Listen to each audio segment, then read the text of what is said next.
Olá, meus queridos irmãos e amigos, que a paz do Senhor esteja com você.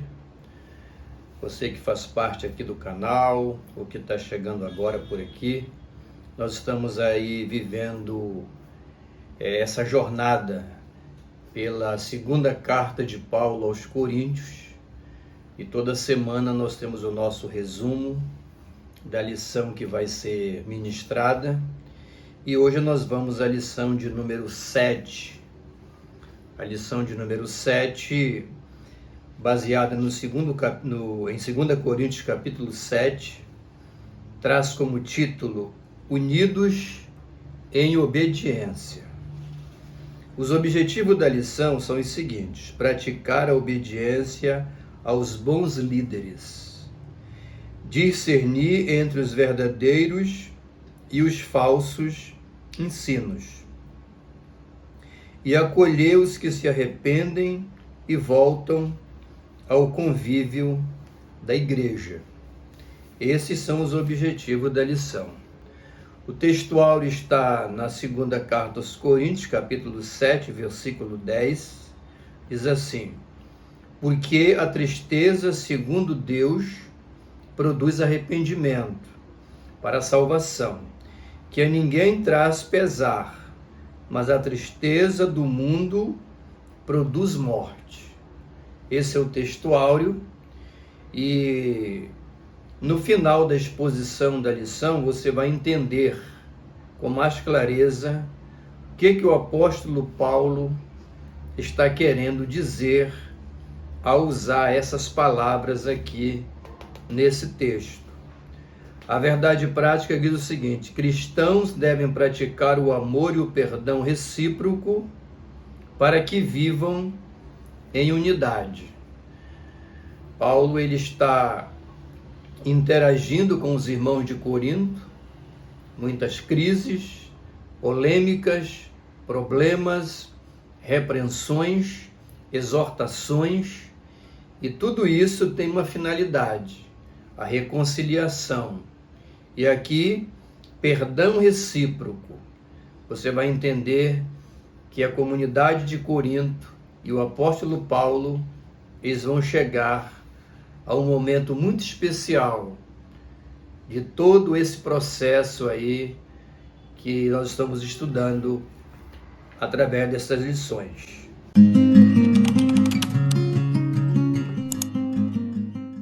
Então vamos lá. Introdução. O comentário diz o seguinte: Paulo enfatiza sua consolação e alegria quando Tito lhe disse que haviam se arrependido. Sobre a dureza de suas advertências, Paulo diz que foi melhor terem se entristecido para arrependimento do que terem permanecido em seus erros. Essa é a introdução.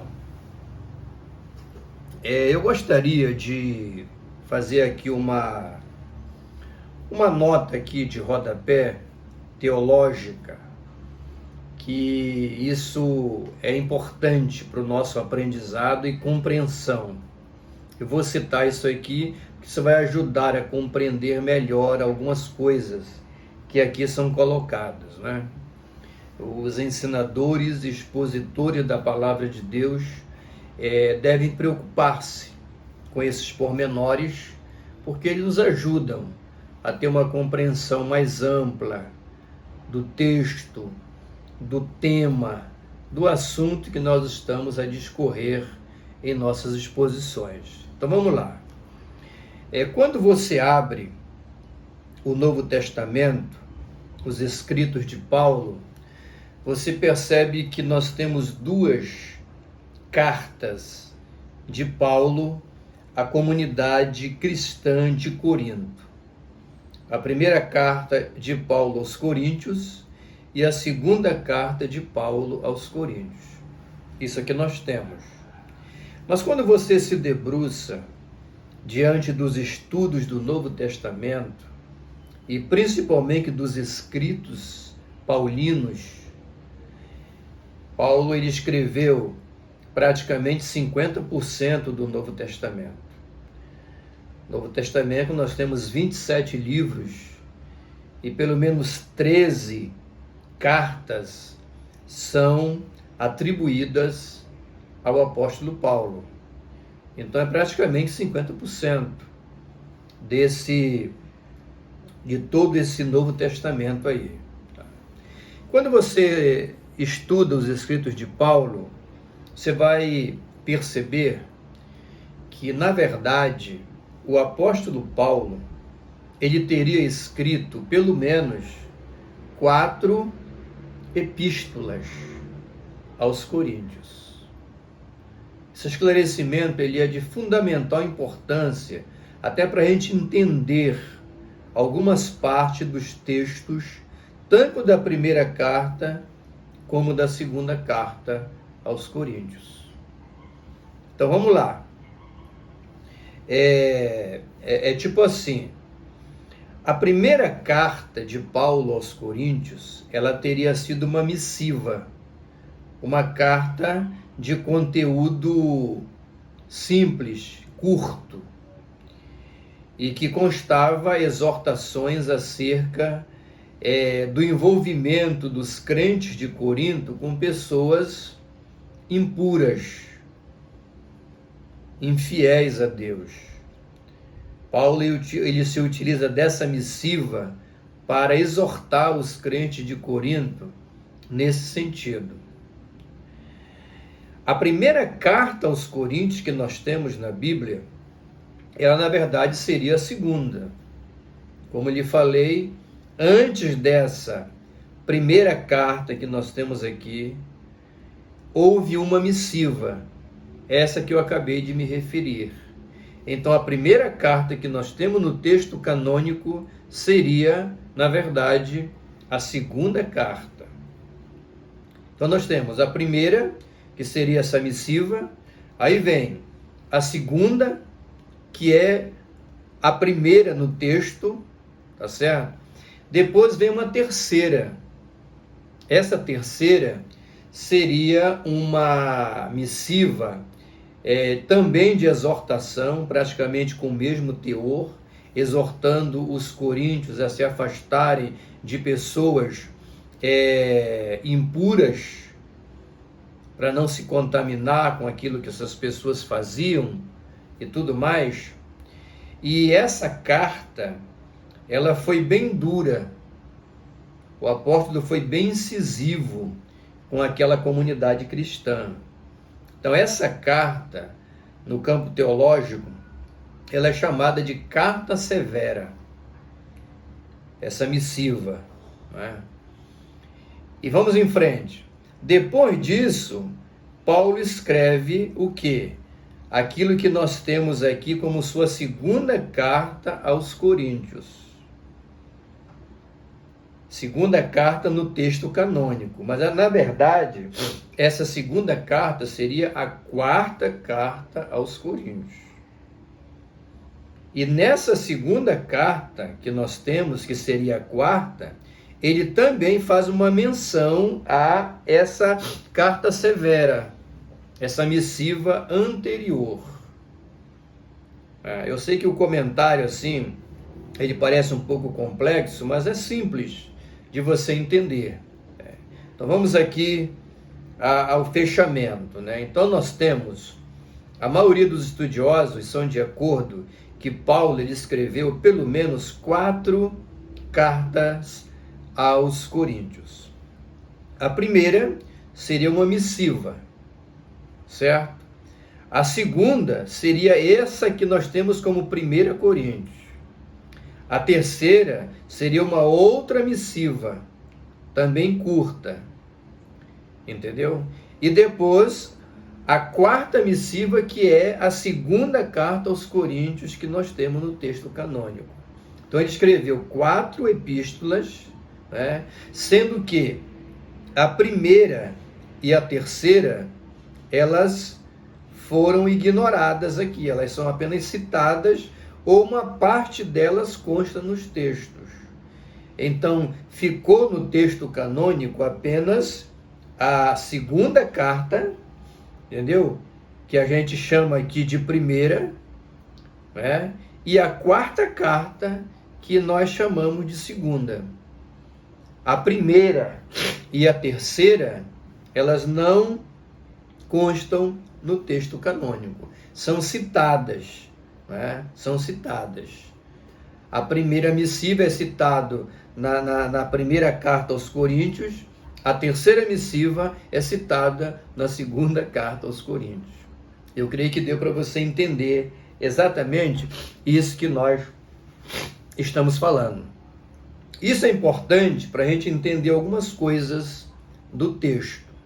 Então fica aqui essa introdução teológica e nós vamos diretamente agora para a exposição, o resumo da exposição dos tópicos e dos seus itens. Então vamos lá. Primeiro tópico, afeto e sinceridade, é o que diz aqui.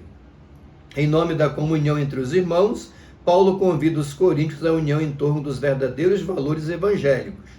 Na mesma proporção em que os adverte, ele também mostra sua alegria pelos que se arrependeram. Tópico item de número 1, a união entre os irmãos. Aí vem o texto. Purifiquemo-nos de toda impureza, tanto da carne como do espírito, aperfeiçoando a nossa santidade no temor de Deus. Qual é o resumo deste primeiro item aqui?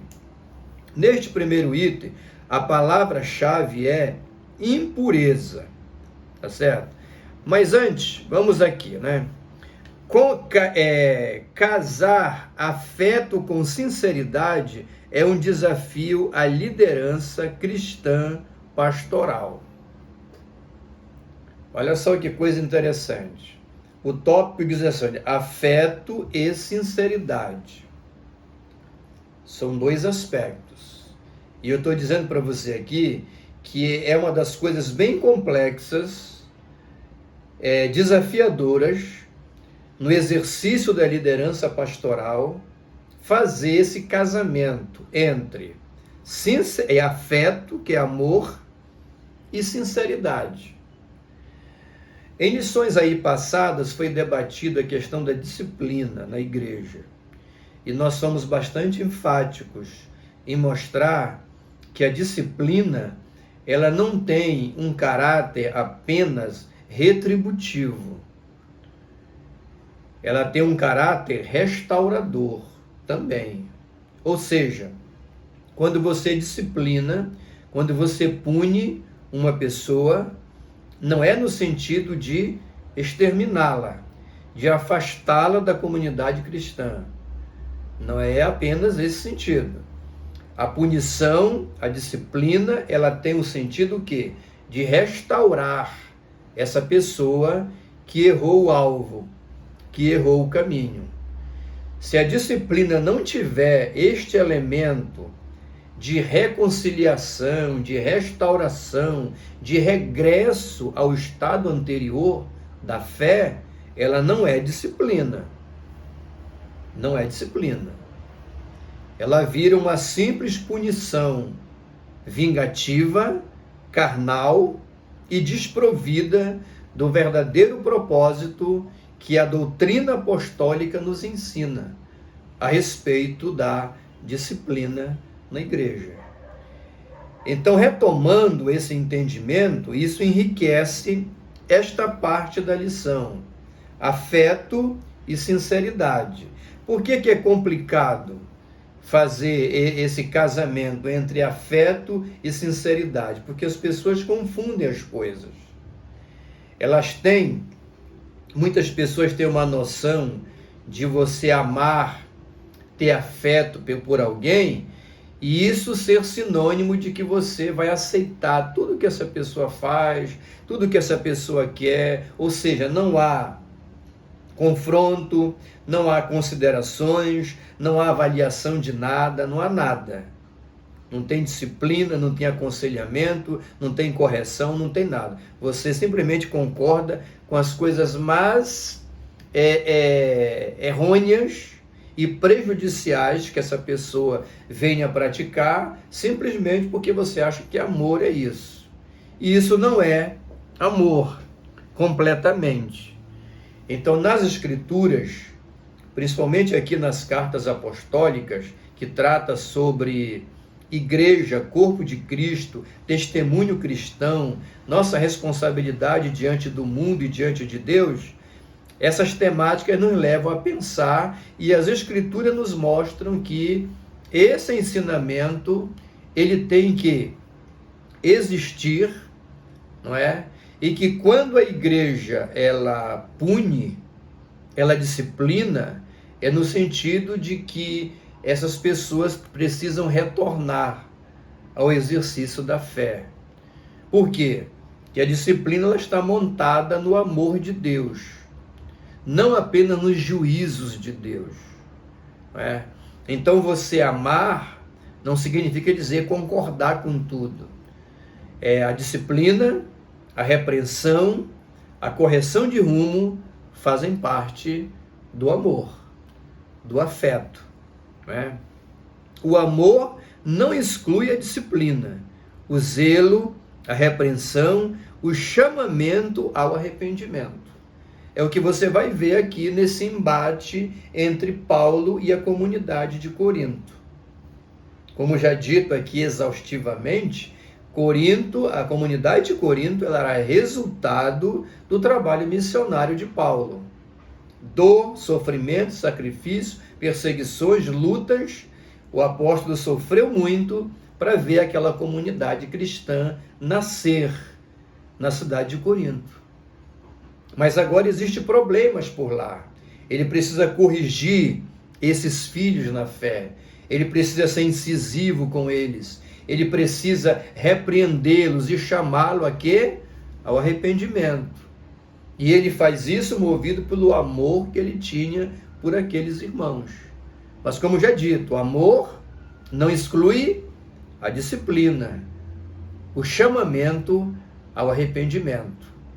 Todos nós, enquanto professores, líderes de missões, obreiros, pastores, temos que ter essa convicção, essa visão clara a respeito dessa temática. A gente entra em confronto também por amor. Também por amor. Então o item 1 vem, unidade entre os irmãos. Neste item a palavra-chave é impureza. Qual é o resumo aqui deste primeiro item? Ao falar de impureza, Paulo se refere a várias coisas que maculam a vida cristã. Quando ele falou em impurezas com os coríntios, ele estava falando de um monte de coisas. Todas as coisas que maculavam a fé cristã. Interessante, olha. Para impureza, a expressão grega é molusmos, que significa contaminação, e a forma verbal moluno significa macular. Moluno significa macular. Essa palavra pode indicar idolatria, sodomia, desvios sexuais. Isso tudo resume desvios doutrinários dos coríntios. Não esqueça que naquele primeiro vídeo, entendeu? Eu aconselho você a assistir, se você não assistiu, o primeiro vídeo da lição número 1, que está aí no canal, onde nós falamos sobre o contexto histórico da igreja de Corinto e da cidade de Corinto. Muitas práticas, muitos desvios imorais ali, questão de sexualidade, entendeu? Idolatria, isso tudo misturado. Isso era muito frequente na cidade de Corinto. Então aqui, quando Paulo usa a expressão molusmos, que significa contaminação, e a forma verbal moluno, significa macular, ele está falando neste sentido. Todas aquelas práticas que maculavam a fé e comprometiam o sadio relacionamento da igreja com Deus. Paulo queria que os coríntios se libertassem e parassem de flertar com essas práticas. Esse é o sentido da mensagem apostólica. O item de número 2 diz mútua consolação. Aí o texto vem, 7, versículo 3. Não falo para vos condenar, porque já vos tenho dito que estás em nosso coração para, juntos, morrermos e vivermos. O que é que nós temos aqui de resumo aqui? Nesse segundo item, né? Juntos morrermos ou vivermos, tá? Qual é a aplicação aqui? Olha só, é uma aplicação aqui, essa expressão, junto morrermos e vivermos, ela é muito assim difícil, ela não é muito fácil assim de interpretação, não. Mas os estudiosos, eles entendem que essa declaração, ela repousava sobre um sentimento que havia no apóstolo Paulo de grande afeto, interesse, no sentido de valorizar aquela comunidade cristã, apesar dos ataques, das divisões, das problemáticas já aqui estudadas de maneira exaustiva, não é? Então, um determinado estudioso fez o seguinte comentário, olha: nunca houve uma igreja local menos digna dos afetos de um apóstolo do que aquela igreja de Corinto. No entanto, nenhuma foi mais amada do que ela. O que ele está querendo dizer aqui? Que todas as igrejas, elas precisavam desse afeto apostólico, dessa atenção pastoral, desse apego do ministro da palavra de Deus, no caso de Paulo. Todas precisavam. Nunca houve uma igreja que não precisasse desse afeto. Mas a comunidade de Corinto, essa igreja local, ela foi a mais amada de todas aquelas a quem Paulo dirigiu uma carta. Isso é muito importante. É importante a gente saber e a gente frisar isso para a nossa classe. E Paulo, ele demonstra esse amor, como já disse no início, né? Um amor que era manifesto e vinha temperado com exortações, com críticas, com severas admoestações e chamamento ao arrependimento, mas tudo isso integrava esse pacote de amor pastoral, amor apostólico de um homem que tinha praticamente oferecido a vida para ver aquela comunidade surgir, nascer e crescer para a glória do Senhor. Você vai ver um pouco mais sobre isso mais adiante. Aí vem o terceiro item, expectativa correspondida. Vamos aqui. O texto diz assim, olha: referindo-nos à vossa saudade, o vosso pranto, o vosso zelo por mim, aumentando assim meu regozijo. Tá? O que é que nós temos aqui que a gente pode resumir para você aplicar na sua classe? O clima de reconciliação entre Paulo e os crentes conforta o coração do apóstolo. A gente vem batendo nisso em várias lições anteriores. Paulo, ele está no embate com a comunidade de Corinto. Em virtude de muitos líderes, falsos apóstolos, terem levado aquela comunidade a alimentar sentimento de oposição e de rejeição a Paulo e a sua autoridade apostólica sobre aquela igreja. Então daí surgiram os problemas. Aí Paulo, ele entra aqui num processo contínuo, ininterrupto de interações com os coríntios. Entendeu? Através de carta, ele começa a combater práticas que na visão dele comprometiam a saúde espiritual daquela comunidade cristã.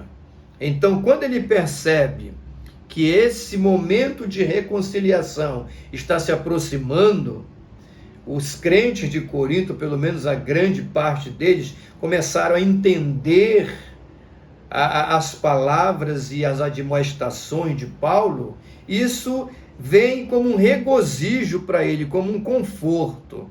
E isso tudo, irmão, nos ensinam duas coisas que você pode aplicar. Primeiro, Paulo tinha habilidade para conduzir o processo de correção dos seus filhos na fé.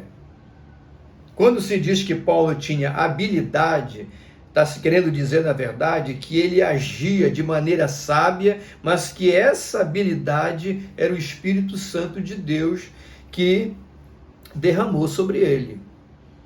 Paulo foi um homem chamado para ser um apóstolo em toda a expressão da palavra, maior fundador, implantador de igreja do cristianismo.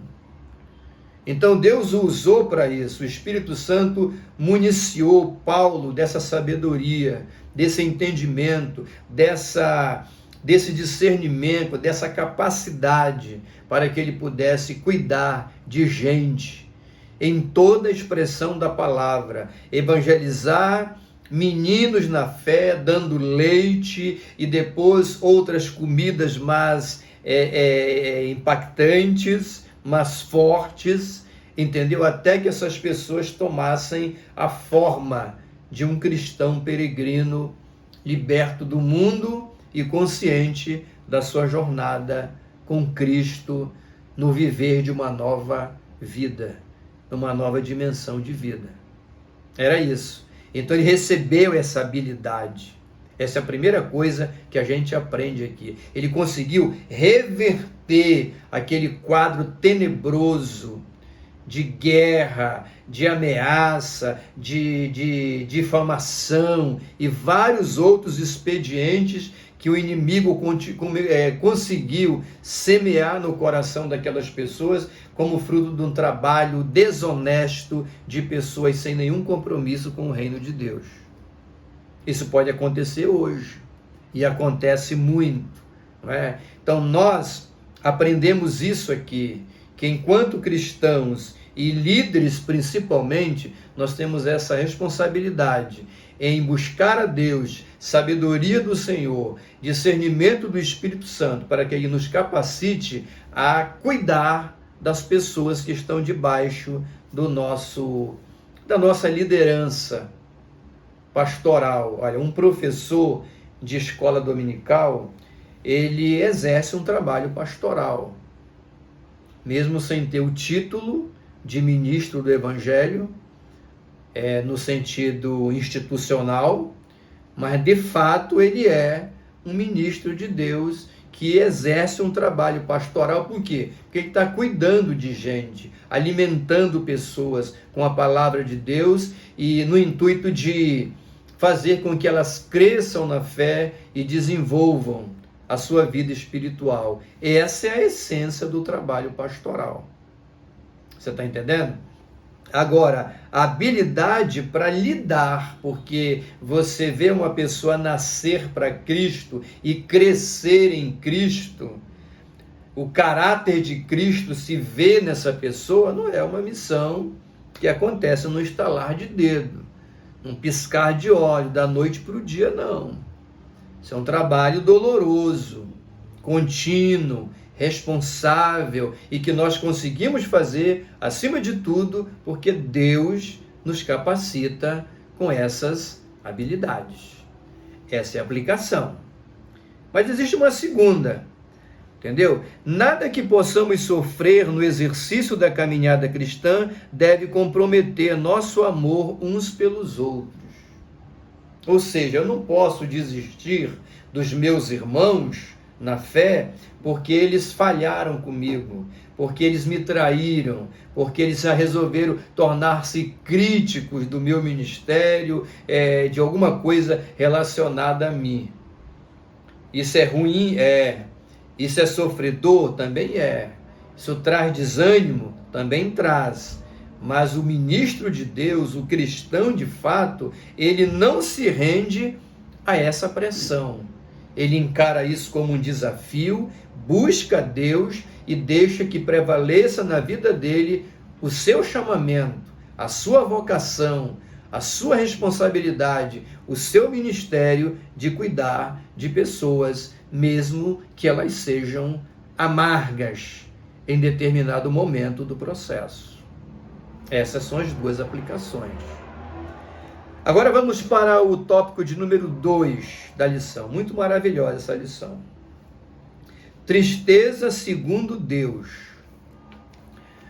Paulo fala da alegria de saber, através de Tito, que era um dos seus colaboradores, que alguns manifestaram arrependimento. Parte da comunidade de Corinto resolveu arrepender-se e tinha saudades.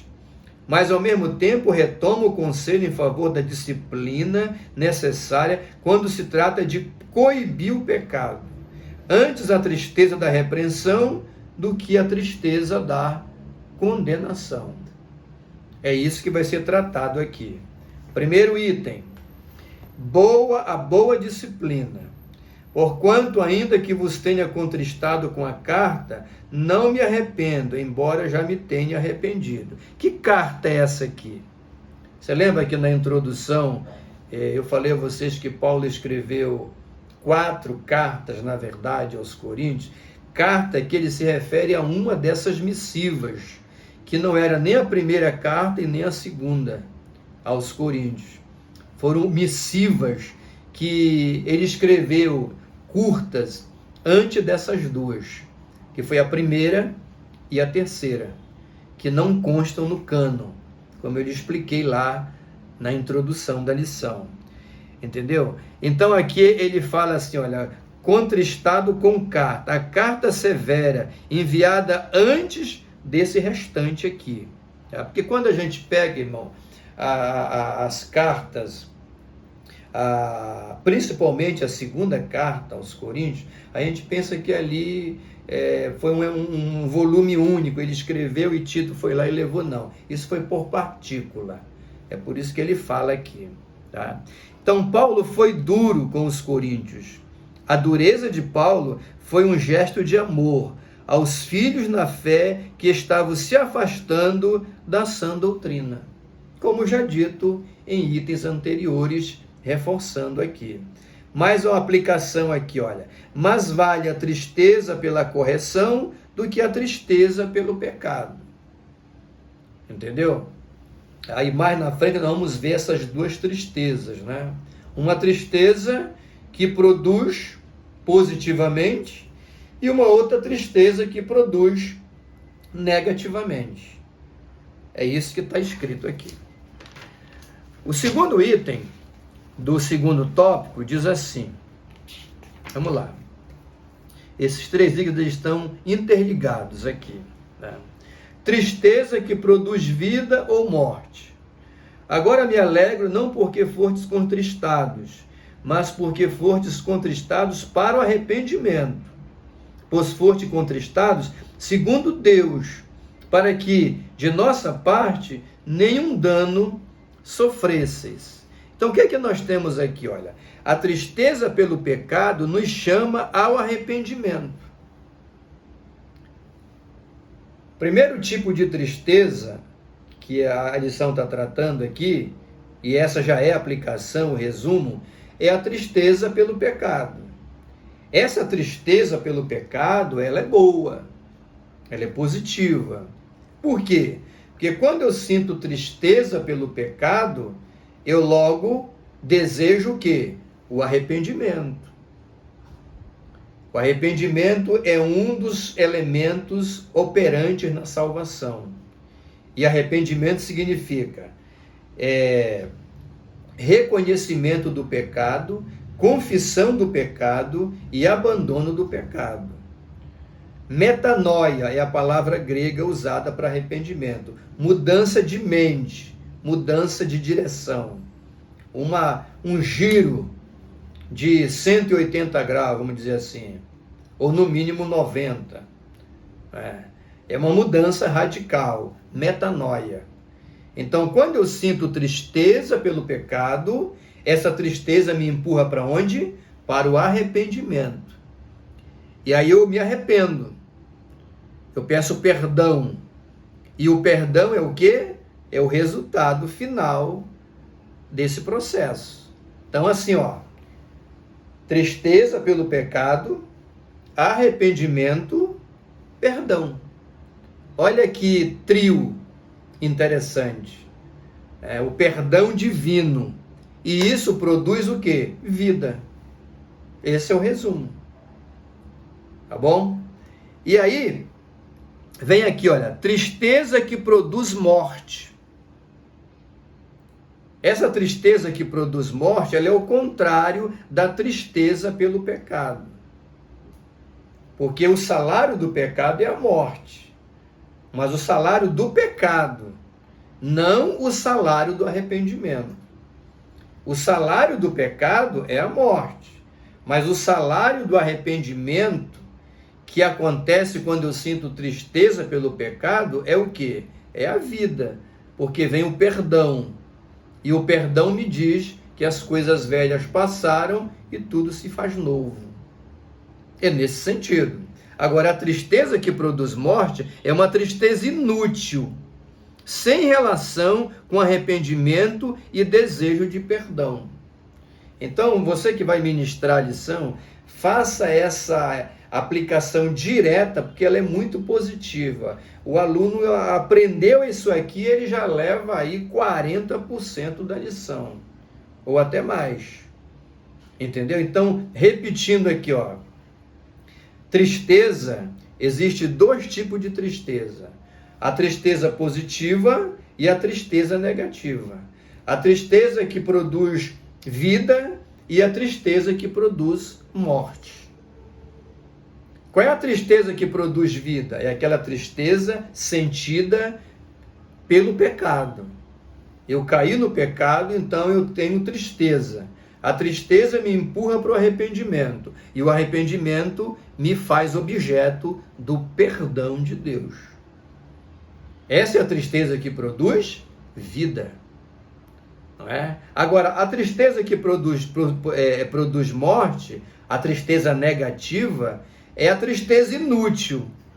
Ela é uma tristeza, mas ela não tem relação nenhuma com arrependimento. Para você entender perfeitamente essa parte aqui, eu vou deixar para você aqui, para você meditar em 3 exemplos bíblicos de tristeza inútil, de tristeza de morte, de tristeza que não produz vida. E não produz por quê? Porque não é uma tristeza pelo pecado que busca o arrependimento e, consequentemente, o perdão. Mas é uma tristeza de alguém que decidiu viver o pecado sem nenhum sentimento de retorno, de arrependimento. Você quer ver quais são esses 3 exemplos? São clássicos na Bíblia. O primeiro, Caim. Estude a postura de Caim. Matou seu irmão Abel. Ele deve ter se sentido triste depois, mas não é a tristeza de arrependimento, não. Então ela não vai produzir perdão e nem vida. O segundo exemplo é Esaú. Aquela tristeza que ele sentiu lá, vendeu lá a primogenitura por um prato de lentilha. É um outro exemplo. E o terceiro exemplo, bem clássico, mais conhecido, Judas Iscariotes, que se enforcou, inclusive. Mas aquilo ali não foi arrependimento para a vida. Não foi. Então, esses exemplos aqui são exemplos de tristeza inútil. Essa morte vai além da morte física, pois aqui forma um contraste com a salvação. Por que a tristeza aqui exemplificada não produz vida? Porque ela não tem relação nenhuma com arrependimento, não tem relação nenhuma com salvação. Entendeu? E a morte aqui pode ser tanto a morte física, mas tem mais um caráter espiritual. Essa morte, essa tristeza que produz a morte. Que morte é essa? pode ser muito mais a morte espiritual, porque ela entra em contraste aqui com a salvação, com o arrependimento.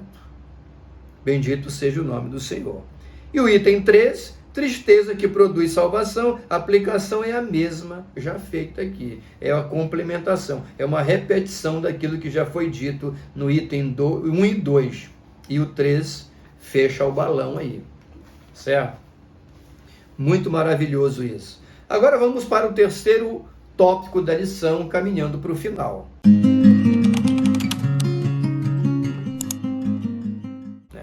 Testemunho confirmado por Tito.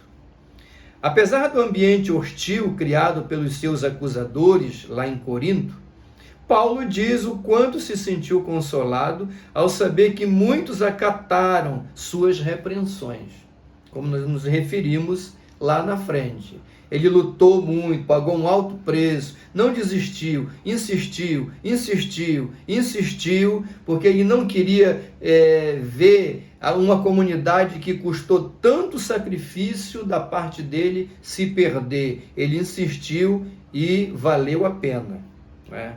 Então vamos ao item número 1. Bondade e consolação.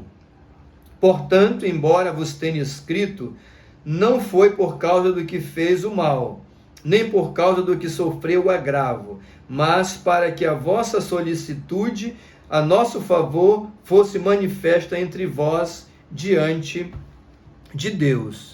O que é que nós temos aqui? Olha, bondade e consolação. Tito informa Paulo que parte da igreja de Corinto acatou as suas repreensões na carta severa.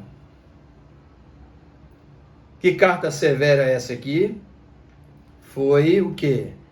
Uma carta que ele escreveu dando duras repreensões no Corinto, antes desta que nós conhecemos como segunda carta aos Coríntios, que na verdade é a quarta. Nessa carta severa, Paulo ele foi muito incisivo. Então, Tito traz informações de Corinto para Paulo de que aquelas repreensões, por mais duras, elas produziram efeito. No final, uma grande parte da comunidade de Corinto entendeu que o apóstolo estava certo, que eles precisavam reconsiderar o caminho que eles estavam trilhando, que eles precisavam reconsiderar o estilo de vida cristã que eles estavam levando em contraste com os ensinamentos que eles tinham recebido do apóstolo ao longo do tempo. Então essa informação que Tito traz é consolo para o apóstolo. Paulo se sentiu confortado e a pregação que ele fez gerou efeito. Isso aqui, irmãos, é um dos sentimentos mais extraordinários e maravilhosos que um líder, um pastor, um evangelista, um ganhador de almas pode sentir. Qual seja, ele vê que a sua pregação, o seu ensinamento, o sacrifício que ele fez, o preço que ele pagou para cumprir a sua missão de pregador, de pastor, de discípulo de Jesus, de testemunha do Evangelho, valeu a pena. Ao ver pessoas imergirem do mundo tenebroso do pecado, da idolatria, do paganismo e de tudo que é prática que compromete o relacionamento com Deus. Quando você vê esse resultado, é o gol, é o clímax, é o ponto culminante do ministério cristão, principalmente o ministério pastoral, de cuidar de gente. O segundo item, a alegria do bom testemunho. Porque se em alguma coisa me gloriei de vós para com ele, não fiquei envergonhado. Paulo comemora a nova postura da igreja de Corinto. Fica feliz pelo bom tratamento que Tito recebeu dos irmãos. Porque Paulo tinha uma preocupação. Ele achava que aquele clima de instabilidade que reinava na igreja de Corinto ia contribuir para que aqueles irmãos até agredissem Tito, né? O expulsasse de lá. Não, mas ele foi bem recebido, ele foi bem tratado, e isso já era um reflexo de que as palavras de Paulo estavam produzindo efeito no coração daqueles irmãos. E o terceiro item, afeição e confiança. Vamos ler o texto. Alegro-me porque em tudo posso confiar em vós. Olha que o clima aqui já mudou. Já mudou. O que é que nós temos aqui? A confiança de Paulo na fé dos coríntios é restabelecida. É como se ele estivesse vivendo, irmãos, aquele primeiro momento, daqueles 18 meses, assim que ele chegou em Corinto, entendeu? Não se falava em carta nenhuma, não existia carta. Ele estava fundando a igreja de Corinto. Ele passou 18 meses lá, dores, perseguições, sofrimentos, necessidade e tudo que é preço que um evangelista nato do evangelho sofre. Um implantador de igreja, um desbravador do campo missionário. Ele sofreu ali, ele foi muito combatido, encontrou uma cidade idólatra, mergulhada nas práticas mais terríveis, escravizantes que o inimigo trabalhava naquela cidade, no coração daquelas pessoas. E ele, Paulo, na autoridade do Espírito de Deus, ele atua como pregador e faz nascer ali, em nome do Senhor Jesus, uma comunidade de salvos para glorificar o nome do Senhor. Ele viveu com esses irmãos clima de amizade, de interação, de comprometimento, de companheirismo, de sentar na mesa e ser bem tratado e honrado por eles. E tudo isso, de repente, começou a perder a sua intensidade em virtude da infiltração de homens mal intencionados, descomprometidos com o evangelho, que existem apenas para semear contenda, divisão e turbulência no reino de Deus. Isso existe até os dias de hoje. E nós precisamos ficar atentos a isso. E Paulo aqui, depois de não desistir, ele enfrenta, ele manda carta, ele faz uma visita, e depois ele manda carta, e ele escreve, e ele insiste, e ele repreende, e ele corrige, e ele desagrada, mas tudo isso impulsionado por um sentimento de amor, de afeto, por uma comunidade que nasceu dos calos missionários de suas mãos e de seus pés. E agora ele vê que essa igreja resolve acordar. O Espírito de Deus usa a palavra do apóstolo para mudar o coração dos coríntios. E eles tomam uma nova perspectiva. Paulo se alegra porque percebe que a comunidade de Corinto está andando com Cristo, da maneira como ele ensinou. A maior satisfação de um pastor se dá quando podemos ver as pessoas sendo moldadas segundo o caráter de Cristo. Paulo não desistiu de seus filhos na fé, e isso valeu a pena. E eu quero encerrar aqui, irmãos, essa exposição, chamando a sua atenção, você pode meditar nisso, Gálatas capítulo 4, versículo 19. Onde o apóstolo Paulo, ele faz uma declaração em relação aos irmãos gálatas, que tem o mesmo peso, o mesmo propósito, o mesmo sentido da sua palavra à igreja da comunidade de Corinto. E os gálatas, depois também de crescerem na fé, foram agredidos, tomados de assalto pelos judaizantes, pessoas que apareceram lá para fazer acréscimo ao evangelho, que a cruz de Cristo, a mensagem da cruz, a salvação pela graça, pela fé, não era suficiente. Tinha que cumprir ritual, tinha que fazer isso, tinha que fazer aquilo para poder ser aceito por Deus. E Paulo entra em embate com essas lideranças descomprometidas com a sã doutrina da palavra. E ele usa uma expressão dizendo assim, olha, que ele sentia dores de parto, olha só, eu sinto dores de parto até que eu veja Cristo ser gerado em vós. Isso ele disse aos Gálatas, e disse de alguma forma, com outras palavras, aos coríntios também. E esse deve ser o sentimento. Se existe uma aplicação geral para essa lição, é esse aqui, que tem que tomar conta de mim, de você, enquanto professor, enquanto líder, enquanto pastor, expositor. Que sentimento é esse? O sentimento que nós temos que ter em relação àqueles a quem nós dirigimos a pregação, a mensagem, o ensino, a exposição da palavra. Nós temos que lutar, não desistir, investir, trabalhar incessantemente, ensinar, não cansar de pregar, não cansar de ensinar, não cansar de orar. Até quando? Até ver o caráter de Cristo sendo gerado numa pessoa. A gente fica muito feliz. Eu, por exemplo, tive essa experiência já mais de uma vez. Eu sempre me dediquei ao ministério do ensino, desde muito novo. Comecei a dirigir congregação na Assembleia de Deus com 18 anos de idade, ainda solteiro. Dirigi várias congregações.